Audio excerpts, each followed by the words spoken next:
Summarise कर लेते हैं। लॉ ऑफ रिफ्लेक्शन आपने देखे, लॉ ऑफ रिफ्लेक्शन, जिसमें जो है आपने न्यूटन कर्पस्कुलर थ्योरी के अनुसार जिसमें दो नियम थे, ठीक है, जिसमें मैंने आपने क्या बताया था कि इंसिडेंट रे और जो रिफ्लेक्टेड रे जो होती है उसके बीच जो बनने वाला एंगल होता है नॉर्मल से, वो जो है बराबर होता है। साथ ही में इंसिडेंट रे, नॉर्मल और रिफ्लेक्टेड रे तीनों जो है एक ही तल में होते हैं। तत्पश्चात जो है आपने सीखा कि जो कॉन्केव मिरर होता है, कॉन्केव मिरर से 6 प्रकार के जो है केस आते हैं, जिसमें जो है मैंने आपको स्फेरिकल जो मिरर होता है उसमें जो कॉन्केव है, कॉन्वेक्स 6 जो है कॉन्केव की, 2 जो है कॉन्वेक्स मिरर के जो है मैंने केस लिए और फिर उनसे देखने बनने वाले ऑब्जेक्ट की इमेजेस को कहां पे बनती हैं इसके बारे में पढ़ा। फिर मैंने आपको गोल्डन रूल भी बताया, जिसमें मैंने आपसे कहा कि ये जो है जितना आप जो है पास जाते जाओगे, जितना आप जो है पास जाते जाओगे मिरर के, उतना ही जो है आपका जो इमेज है वो बड़ा बनेगा, और जितना ही आप मिरर से दूर जाते जाओगे उतना ही जो इमेज है आपके साइज जो है उसका घटता चला जाएगा। ये गोल्डन रूल था। अब अगर देखा जाए तो हमने तुम्हें क्या चैप्टर को समराइज किया था, वो समराइज कुछ इस प्रकार से किया था कि मिरर जो है आप 2 प्रकार के पढ़ने वाले हो, एक था प्लेन मिरर, एक था स्फेरिकल मिरर। स्फेरिकल में भी जो है 2 प्रकार से डिवाइडेशन, कॉन्केव और कॉन्वेक्स। कॉन्केव की शक्ल कुछ इस प्रकार से होती है, कॉन्वेक्स की जो है कुछ इस प्रकार से होती है। इसके 6 केस होते हैं, इसके 2 केस होते हैं, 6 में से 5 केस इसके रियल और इन्वर्ट होते हैं। एक केस जो है इसका वर्चुअल और इरेक्ट होता है। इसके दोनों के दोनों केस वर्चुअल और इरेक्ट होते हैं। साथ ही में आपने ये भी देखा कि जब वर्चुअल शब्द आता है तो इरेक्ट भी आता है। अब ये सारी चीजें हैं क्या, इसको जो है एक बार देखिए।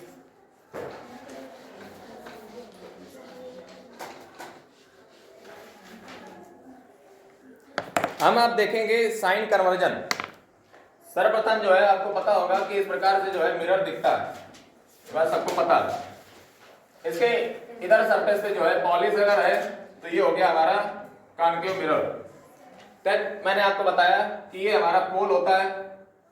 ये जो मिरर है इसका नाम mm डैश है। इसके जो है जो मिरर जो ये है, जिस स्फेरिकल मिरर का पार्ट है उसका एक सेंटर होगा। ये पूरा का मिरर तो सर्कल जैसा बनेगा, उसका एक सेंटर होगा, उसको जो है हम सेंटर ऑफ कर्वेचर कहते हैं, C से डिनोट करते हैं। उसके बाद जो ये सेंटर ऑफ कर्वेचर है, ये जो सेंटर ऑफ कर्वेचर है, इसका जो बीचों बीच का हिस्सा होता है उसको हम F कहते हैं, स्मॉल f कहते हैं। लेकिन लेकिन लेकिन लेकिन हम ऐसे नहीं बताएंगे कि जो है स्मॉल f उसको कहते हैं। हम क्या देखेंगे, तो मैंने आपको रूल क्या बताया था, रूल मैंने आपको सिंपली से बताया था कि जब भी कोई भी रे, मैंने चार जो है आपको बेसिक रूल बताए किसी भी इमेज को फॉर्म होने के। पहला मैंने नियम आपको क्या बताया कि कोई भी जो रे है ये इसको कहते हैं प्रिंसिपल एक्सिस, प्रिंसिपल एक्सिस, और इसके जो बीचों बीच में होती है F होती है। यानी कि जो F होती है वो अगर देखा जाए तो सेंटर ऑफ कर्वेचर से जो P तक की दूरी है ये कहलाती है हमारी radius. Not only radius but centre, जो सेंटर ऑफ कर्वेचर से लेकर के जो P तक की दूरी है इसको हम क्या कहते हैं, रेडियस, रेडियस ऑफ कर्वेचर। दूसरी बात जो F होगी हमारी, और F से लेकर के P तक की जो दूरी है इसको हम फोकल लेंथ कहते हैं। और जो हमारी फोकल लेंथ होती है इससे जो है हमारी जो लेंस होती है इसकी क्षमता को डिसाइड किया जाता है। तो ये जो फोकल लेंथ होती है ये आपकी R की आधी होती है। आपको दिख भी रहा होगा, देखिए F जो है वो रेडियस की कितनी है, आधी है। रेडियस अगर R है, कैपिटल R है, तो वो जो है F जो है उसकी आधी होती है। देन जो है मैं आपको बता दूं अब फोकस की आखिर डेफिनेशन है क्या, तो मैं आपको बता दूं कि व्हेनेवर, यानी कि जब भी कोई रे goes parallel to the principal axis, then after reflection it passes through the principal focus। यानी कि जब भी कोई रे प्रिंसिपल एक्सिस के पैरेलल जाती है तो रिफ्लेक्शन के पश्चात फोकस से होकर भी गुजरती है। ये बात आपको पता होनी चाहिए। जब यही कॉन्वेक्स लेंस, कॉन्वेक्स मिरर होता तब जो है ये जाती हुई प्रतीत होती, seems to be appear। Next thing आपको पता होनी चाहिए, जब कोई रे फोकस से होकर जाती है तो वो जो है प्रिंसिपल एक्सिस के पैरेलल हो जाती है। ये तो है दो बातें आपको पता चली। ये सब में यही रूल लगता है, आपको पता होना चाहिए। कोई भी पैरेलल जाएगी फोकस से होकर जाएगी, फोकस से होकर जाएगी तो पैरेलल हो जाएगी। थर्ड रूल जो है आपको पता होना चाहिए, वो थर्ड रूल ये है कि जब भी जो है कोई भी रे सेंटर से, ये डेफिनेशन समझे फोकस की, ये नहीं कहना है कि आधे, ये क्या होता है, ये अब आपको बोलना है कि प्रिंसिपल एक्सिस के parallel whenever a ray goes parallel to the principal axis and after the reflection it passes through the principal focus, ठीक है, and the distance between the points F and P is called focal length and the distance between the center of curvature and pole is called radius of curvature. Next thing, जब भी कोई रे centre से होकर के जाती है तो वापस उसी मार्ग में वापस लौट आती है। Whenever a ray passes through the center after the reflection, it back on this on his own path. Next thing आपको पता होनी चाहिए, जब भी कोई रे पोल पे गिरती है डायरेक्ट, तो पोल से ही उतने ही एंगल पे वापस रिफ्लेक्ट हो जाती है, उतने ही एंगल पे वापस रिफ्लेक्ट हो जाती है। और ये आपको चार बेसिक रूल पता होने चाहिए, कल मैंने पढ़ाए थे। ये अगर चार रूल आपको याद है तो आप रे डायग्राम का कोई भी सवाल को हिला सकते हो इजीली, और इससे नहीं काम हो जाएगा। पहले बात समझ लो, अभी तुमने आधा पढ़ाया नहीं, अब दोबारा तो पढ़ाएंगे नहीं, सीधी सी बात है, तो ऐसे फिर वही दिन चला जाएगा पूरा ऊपर वाला। तो ये आपको चार बेसिक नियम आपके कॉन्केव मिरर में भी लगे थे, और यही चार बेसिक नियम आपके कॉन्वेक्स मिरर में भी लगे थे। तब उनमें जो है आपको केस उनके समझ आते हैं जब आपको ये बात पता होंगी, समझ रहे? ज्यादा जानकारी के लिए अवेलेबल। अगला देखिए, आप देखिए जो है साइन कन्वर्जन हम देखेंगे।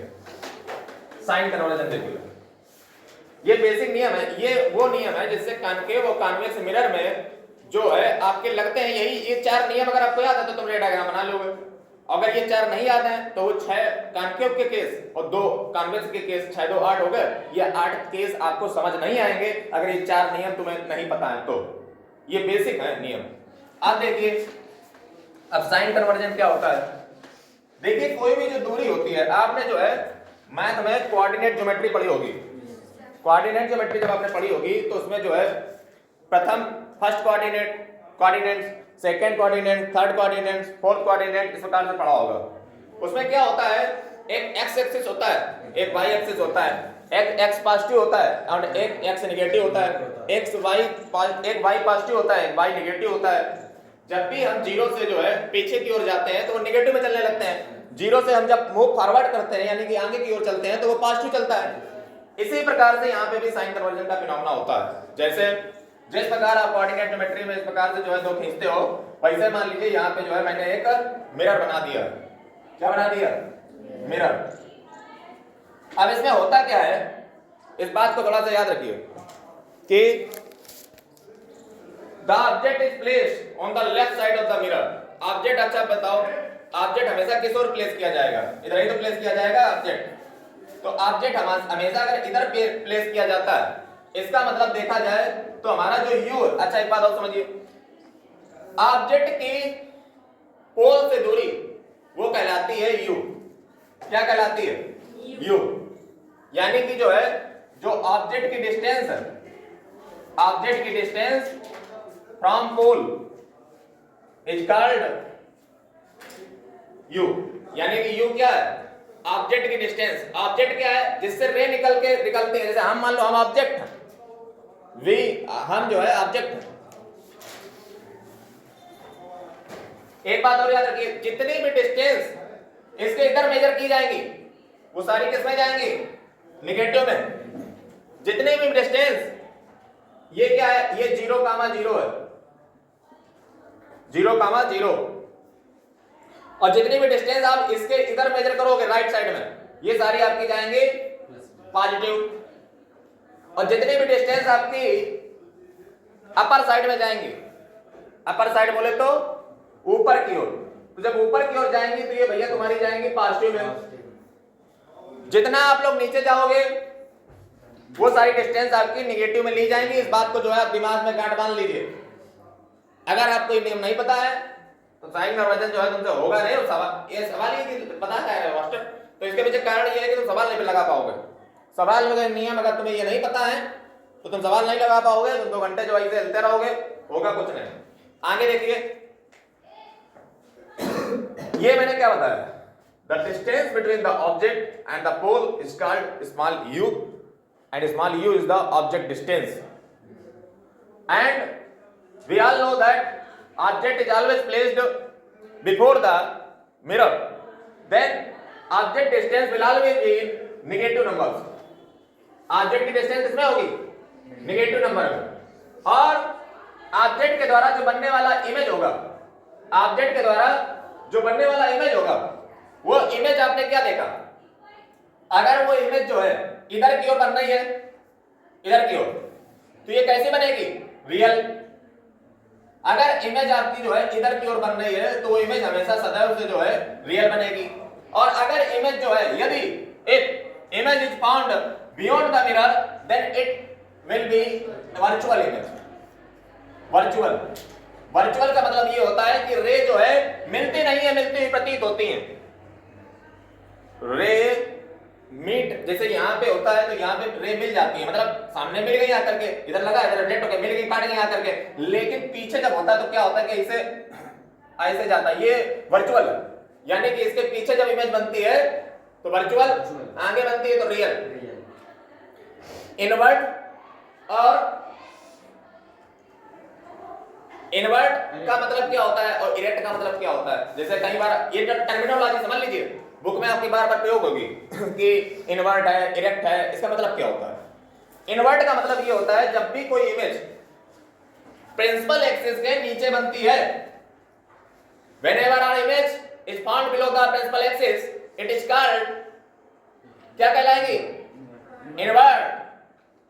इनवर्ट का मतलब होता है व्युत्क्रमानुपाती या कह लो उल्टा, ठीक है। अगला देखिए, जब भी कोई इमेज प्रिंसिपल एक्सिस के एबव यानी कि ऊपर की ओर फॉर्म होगी तो हम उसको कहते हैं इरेक्ट, इरेक्ट, इरेक्ट, इरेक्ट। और ये यहां पे भी हो सकती है, यहां पे भी हो सकती है, बस प्रिंसिपल एक्सिस के ऊपर हो, इरेक्ट, ठीक है। दूसरा चीज, कई बार क्या होता है, कई बार क्या होता है कि इमेज जो है वो ऑब्जेक्ट से बड़ी बन जाती है, तो उसको हम कहते हैं मैग्नीफाइड इमेज, ठीक है। अब कई बार इमेज क्या होती है कि ऑब्जेक्ट से, ऑब्जेक्ट मतलब हमसे मान लो इमेज छोटी बन रही है, हम बड़े हैं, तो ये कैसी इमेज हो गई, डिमिनिश हो गई, डिमिनिश मतलब छोटी हो गई, मतलब ऑब्जेक्ट से छोटी हो गई इमेज। कई बार ऑब्जेक्ट से बड़ी हो जाती है, कर दो, तो उसको जो है हम मैग्नीफाइड कहते हैं, ठीक है। नेक्स्ट चीज आप देखिए, अच्छा एक बात बताओ कि इसमें देखिए कुछ बातें लिखी हैं, distance u is always negative. अब आपको पता है कि u जो होता है हमेशा नेगेटिव लिया जाएगा, u कैसा लिया जाएगा, नेगेटिव लिया जाएगा, यानी कि क्योंकि देखो सीधी सी बात है, कभी ऑब्जेक्ट को कम पीछे से सीधा रख देंगे, इधर ही तो रखा जाएगा ना, तो ऑब्जेक्ट की जो डिस्टेंस है वो कैसी ली जाएगी, ऑलवेज इन नेगेटिव टर्म, यानी कि u हमारा कैसा रहता है, नेगेटिव रहता है।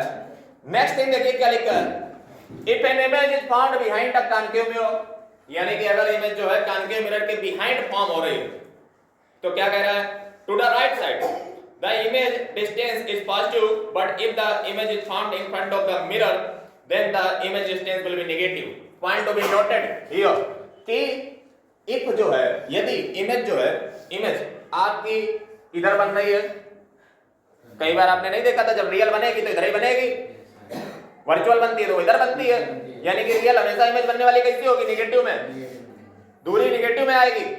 इमेज की जो दूरी है, इमेज की दूरी ऑब्जेक्ट की दूरी अलग अलग होती है, हम अलग जो खड़े हैं, इमेज कहीं और बन रही है, तो आप समझिए बात को कि जब भी इमेज रियल बने, और रियल का मतलब ही होता है वो इधर बन चुकी है, यानी कि इमेज की दूरी अब नेगेटिव जाएगी। जब भी इमेज आपकी वर्चुअल बने, इसका मतलब ये हुआ जाकर के कि वो मिरर के इस और इस फ्रंट पे बन रही है, तत्पश्चात इसका मतलब ये निकलता है कि वर्चुअल इमेज हमेशा जो है वो पॉजिटिव में ली जाएगी, ठीक। नेक्स्ट थिंग पढ़िए, the image distance for a convex mirror will always be positive. यहाँ पे बहुत इंपॉर्टेंट बात ये है कि आप आंख बंद करके लगा सकते। अच्छा एक बात बताओ, जो कॉन्केव था, कॉन्केव में वर्चुअल कब बनी थी, सिर्फ एक केस में बनी थी, P और एफ के बीच में जब ऑब्जेक्ट को प्लेस किया गया था तो इमेज हमारी वर्चुअल और मैग्नीफाइड और इरेक्ट बनी थी। ये बात तो आपको याद होना, अगर ये तुम्हें फिंगर पे याद नहीं है तुम लगा चुके हो सवाल, एकदम दिमाग में खोपड़े में घुसे होने चाहिए सारे केस। देखिए मैं क्या कह रहा हूं कि जब भी कॉन्वेक्स मिरर होता है तो कॉन्वेक्स मिरर में आपने क्या देखा कि दो ही स्थितियां थी, एक अनंत पे इनफाइनाइट पे और एक था इनफाइनाइट से पोल के बीच में कहीं पे भी ऑब्जेक्ट को प्लेस कर दो। और दोनों ही सिचुएशन में आपने देखा कि वो वर्चुअली बने। और जब भैया वर्चुअल इमेज बन रही है तो कॉन्वेक्स मिरर का मतलब क्या हो गया कि इसमें इमेज हमेशा कैसी ली जाएगी, पॉजिटिव। बात को याद रख लो, ये जितने हम इंपॉर्टेंट बात बता रहे हैं इसको नोट कर लो, ऐसे ना करले पड़ेगा वरना भूल जाओगे, चबा जाओगे, खा जाओगे। अगला देखिए, the focal length of a concave mirror is considered negative. ये तो बच्चों को बात पता है कि जो फोकल लेंथ होगी, जो कॉन्केव मिरर की फोकल लेंथ कहां होगी, इधर ही तो होगी। तो और ये जब इधर है तो कैसी ली जाएगी, नेगेटिव ली जाएगी फोकल लेंथ। नेक्स्ट थिंग देखिए, the focal length of a convex mirror is always positive.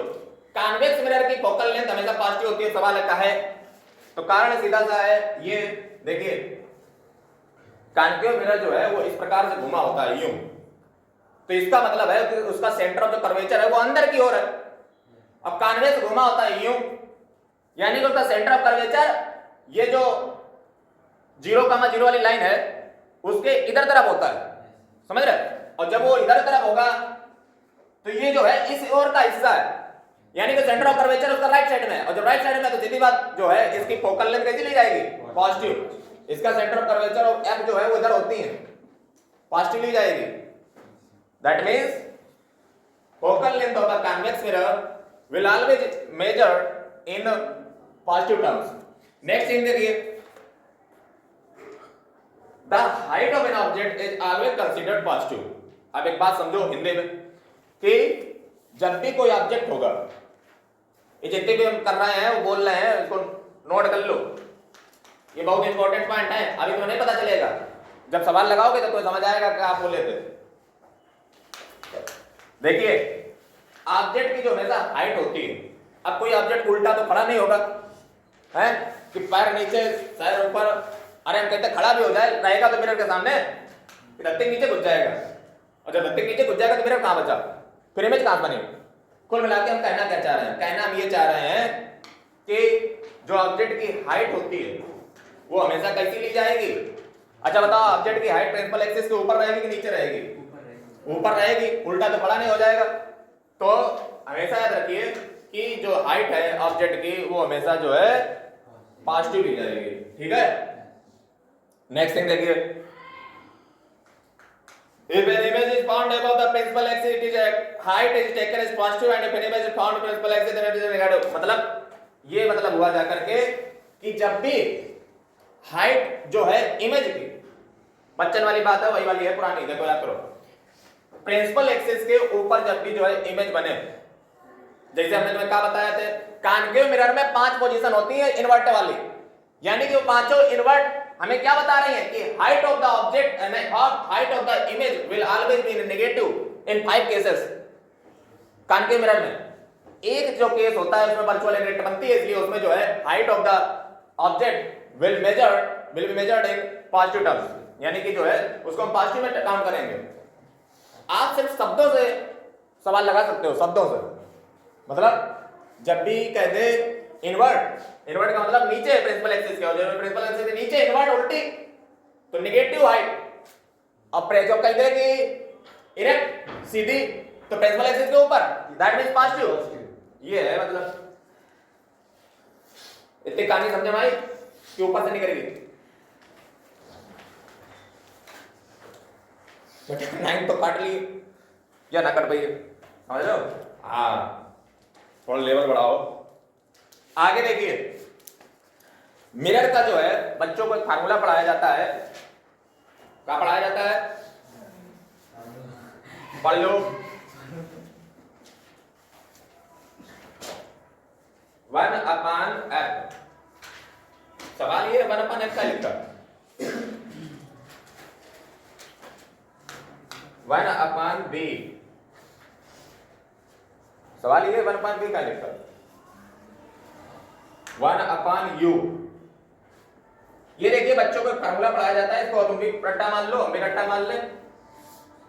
इसमें होता क्या है, इसमें होता ये है, देखो ये जो होती है u, ये होती है ऑब्जेक्ट की डिस्टेंस, डिस्टेंस, और ये जो होती है 1/v, ये होती है इमेज की distance from the pole.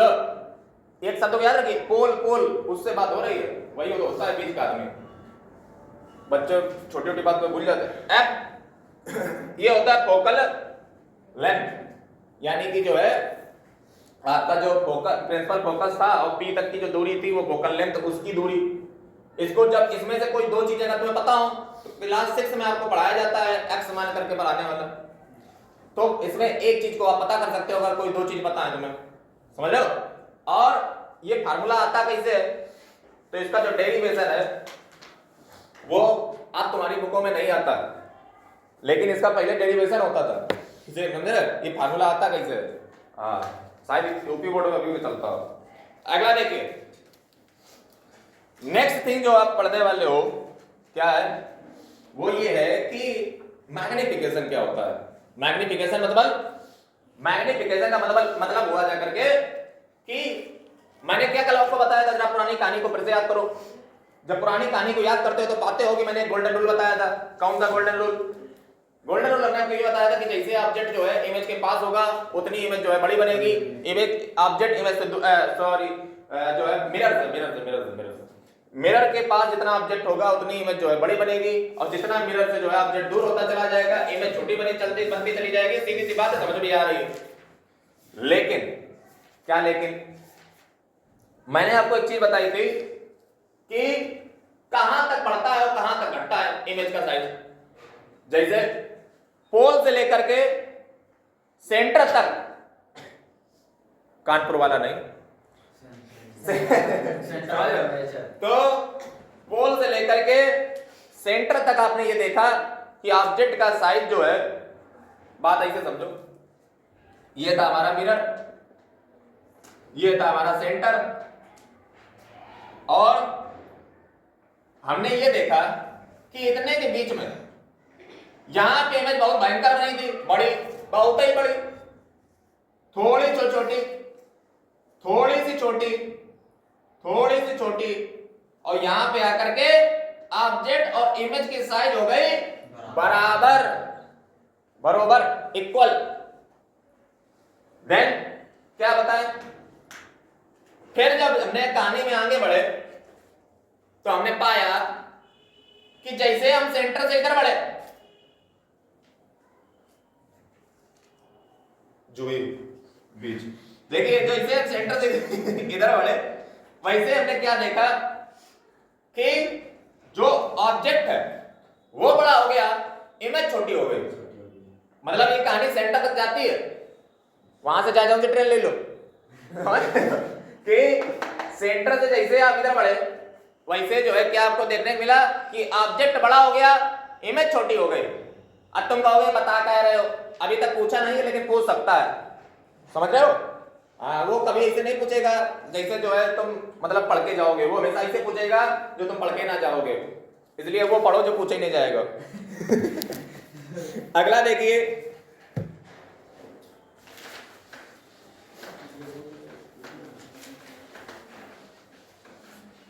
Next thing जो है आप देखने वाले हो मैग्निफिकेशन क्या होती है। देखिए मैग्निफिकेशन का देखो एकदम गोल्डन रूल, इसमें भी तुम्हें बताएंगे। मैग्निफिकेशन है कि तुम सवालों को यूं उड़ा दोगे, नंबर देख के बता दोगे क्या होगा। देखिए मैग्निफिकेशन क्या होता है, मैग्निफिकेशन का मतलब ये है, किताब में बेटा बाद में देख लीजिए तो सुन लो। मैग्निफिकेशन का मतलब ये है कि ऑब्जेक्ट्स इमेज का जो साइज है वो कितने गुना बड़ा है। जैसे ऑब्जेक्ट मान लो 1 सेंटीमीटर,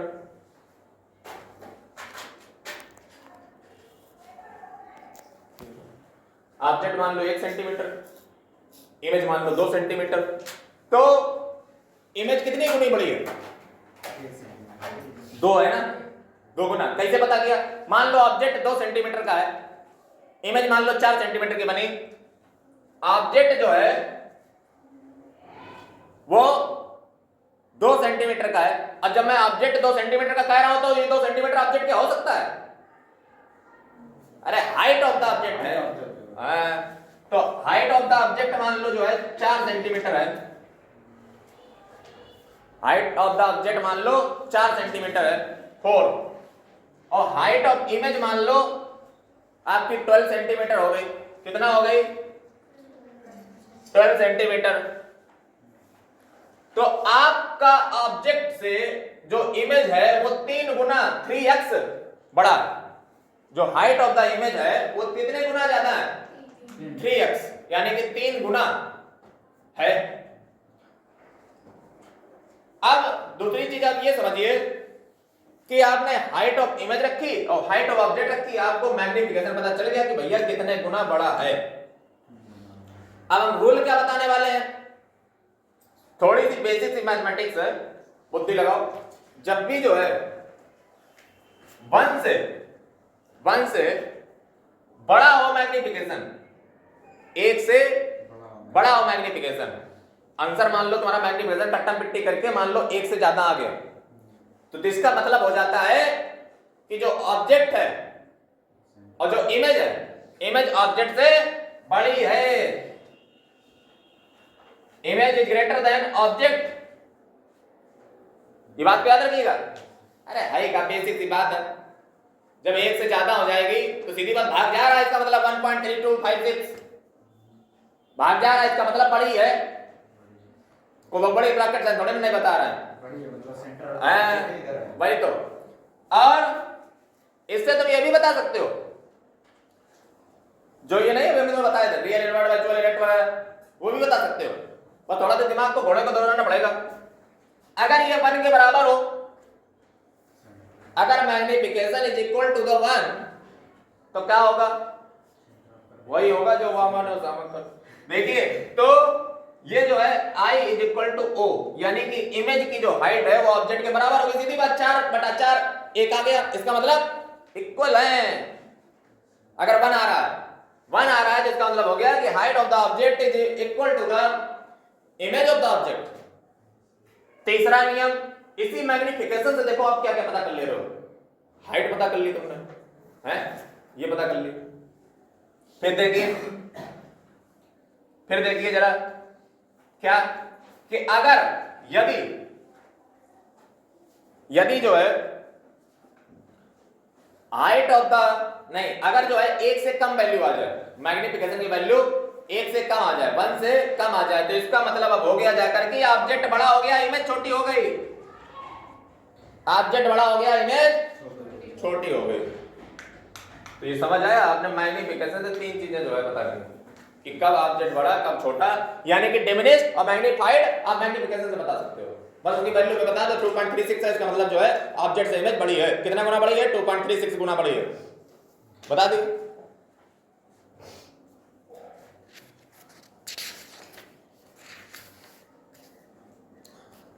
अब जरा जो है न्यूमेरिकल प्रॉब्लम देखिए।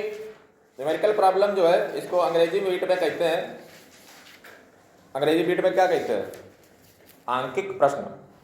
आप देखिए इसका दूसरा फार्मूला और भी होता है, उसको भी देख लीजिए। हम इमेज के डिस्टेंस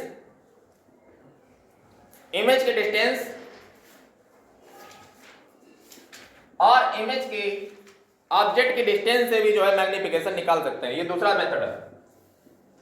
यानी कि आपको फार्मूला कुल मिलाकर शुद्ध शब्दों में कहा जाए तो क्या मिला? m बराबर v अपान u बराबर h i upon h o। ये आपका जो है बड़ा का सा फार्मूला मिल गया। 2 फार्मूले हो चुके हैं। अब एक सवाल पे कूदते हैं और देखते हैं क्या होता है।